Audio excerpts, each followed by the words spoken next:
조제약만 믿고 있다가 탈모를 치료하는 황금 시간, 골든타임을 놓칠 수 있다는 사실 알고 계셨습니까?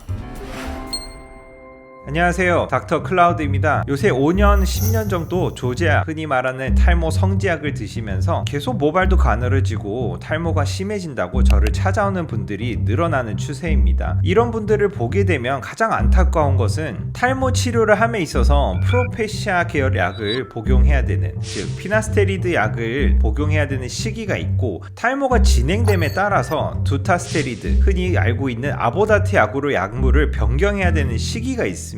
여기서 가장 중요한 것은 탈모의 정도인데요. 이제 탈모 초기에 M자가 옅어지는 정도의 노르우드 1단계, 2단계 정도의 분들은 피나스테리드 계열 약을 드시면 됩니다. 그렇지만 노르우드 그레이드 3, 4, 5 이렇게 M자가 점점 깊어지고 점점 전두부와 정수리까지 침범하는 탈모가 오게 되면 이때는 두타스테리드, 아보다트 계열로 약물을 변경을 해야 됩니다. 이 시기를 결정하는 것은 의사가 임상 진료 경험을 바탕으로 환자에게 적절하게 약물을 변경할 시기를 정해줘야 되는데요. 보통 탈모 성지약은 환자가 많죠. 환자를 한 명 한 명 보면서 탈모의 정도를 파악을 해서 약물 변경하는 것은 거의 없다고 알려져 있습니다. 그렇기 때문에 대부분의 분들은 6개월에서 1년 이상 장기 처방을 동일한 약을 받게 되시는데요. 조제약을 드시는 분들의 가장 큰 단점은 프로스카라는 약을 쪼개서 넣기 때문에 탈모가 악화되는 분들이 있어요. 프로스카를 쪼개 넣은 약 성분이 핵심인데요. 이런 조제약에 들어있는 이뇨제 성분들은 핵심은 아닙니다. 이 조제약 안에는 프로페시아 계열, 피나스테리드 성분의 약이 들어있게 됩니다. 그런데 탈모를 억제함에 있어서 이렇게 피나스테리드를 먹어서 탈모가 억제가 안 되는, 탈모 중기를 넘어가는 심한 탈모에 있는 분들도 그저 반복적으로 조제약을 믿고 드시고 있는 겁니다. 그러면 조제약 성분 안에 있는 프로스카를 쪼개 넣은 피나스테리드 성분이 본인에게는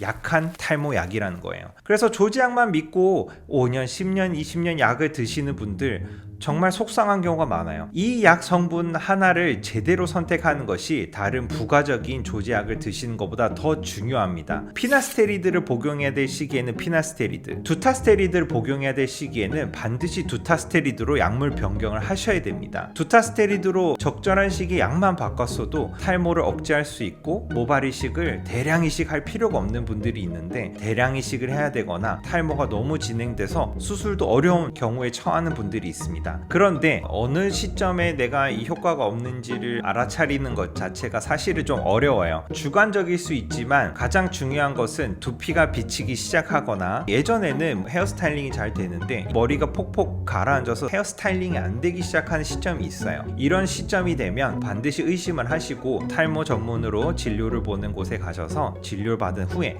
약물 변경하는 것을 고려하셔야 됩니다. 맘모스 막연하게 조제약 불안해서 못 끊는 분도 많으세요. 효과 별로 없는 것 같은데 끊으면 더 안 좋아질 것 같아서 계속 먹고 있습니다. 이런 분들도 많은데 모발에 힘도 없어지고 헤어스타일링이 어려워지고 가족들이 봤을 때 두피가 비쳐 보인다, 바로 진료를 보시고 약물을 두타스테리드 계열로 변경하시는 것을 추천드립니다. 막연하게 그냥 한 가지 약만 오래 드시기보다는 이 사실을 알고 계셔서 적절한 시기에 약을 잘 바꾸면 우리 모발 지킬 수 있으니까 꼭 오늘 영상 기억해 주시기 바라겠습니다.